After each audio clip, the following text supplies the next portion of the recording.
Welcome to SK cooking. இன்றைக்கி நம்ம என்ன பார்க்க போகிறோம்னா ஒரு சூப்பரான பிரியாணி தாங்க பார்க்க போகிறோம். நான் பிரியாணின்னா சிக்கனில் சாப்பாடில் செய்ய போகிறது இல்லைங்க, பாஸ்தாவில் செய்ய போகிறேன்.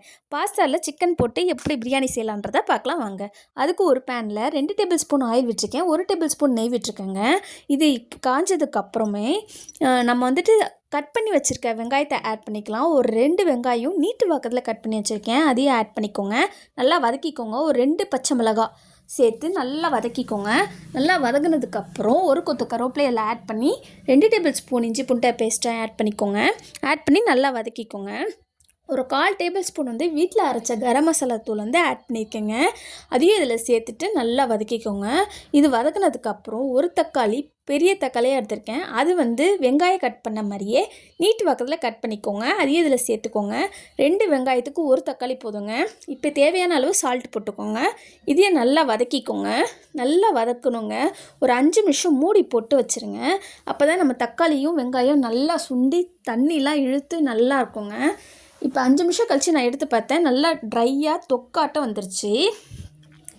இந்த ஸ்டேஜில் நம்ம என்ன ஆட் பண்ண போகிறோன்னா ஒரு 1/4 டேபிள் ஸ்பூன் தனி மிளகாய் தூள் ஆட் பண்ணியிருக்கேங்க. ஒரு 1/2 டேபிள் ஸ்பூன் மல்லித்தூள் ஆட் பண்ணிக்கோங்க. ஒரு லைட்டாக ஒரு 1/4 டேபிள் பிஞ்ச் அளவுக்கு வந்துட்டு மஞ்சத்தூள் ஆட் பண்ணிக்கோங்க. இப்போ புளிப்பில்லாத தயிர் வந்து 1 டேபிள் ஸ்பூன் ஆட் பண்ணியிருக்கேன். இதையும் சேர்த்து நல்லா வதக்கிக்கோங்க. இதுக்கு கொஞ்சம் கொத்தமல்லி, கொஞ்சம் புதினா ஆட் பண்ணிக்கோங்க. நல்லா வதக்கினதுக்கப்புறம் இப்போ எடுத்து வச்சுருக்க சிக்கனையும் இதில் போட்டு நல்லா வதக்கிக்கோங்க. வதக்கினதுக்கப்புறம் இதையும் ஒரு 5 நிமிஷம் ஃபுல்லே வச்சுட்டு மூடி போட்டு வச்சுருங்க. அப்போ வந்து ஆல்மோஸ்ட் நமக்கு சிக்கனில் இருக்க தண்ணிலாம் கீழே இறங்கி சிக்கனும் கொஞ்சம் வெந்திருக்குங்க. இப்போ ஒரு 5 நிமிஷம் கழித்து நான் எடுத்து பார்த்தேன், சிக்கனில் இருக்க தண்ணிலாம் வெளியில் வந்துருச்சு. இந்த ஸ்டேஜில் ஒரு 3/4 பவுல் அளவு வந்துட்டு நான் பாஸ்தா எடுத்து வச்சுருக்கேன். இப்போ அதில் சேர்த்துருக்கிறேன்.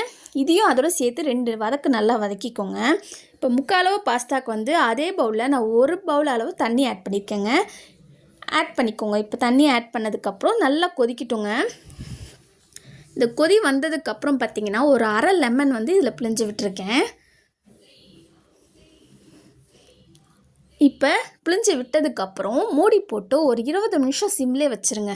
20 நிமிஷம் கழித்து எடுத்து பார்த்திங்கன்னா நம்மளோட பாஸ்தா சிக்கன் பிரியாணி ரெடிங்க. இந்த ரெசிபி உங்களுக்கு பிடிச்சிருந்துன்னா லைக் பண்ணுங்கள், ஷேர் பண்ணுங்கள், கமெண்ட் பண்ணுங்கள், சப்ஸ்கிரைப் பண்ணுங்கள், கூடவே பெல் பட்டனை கிளிக் பண்ணுங்கள்.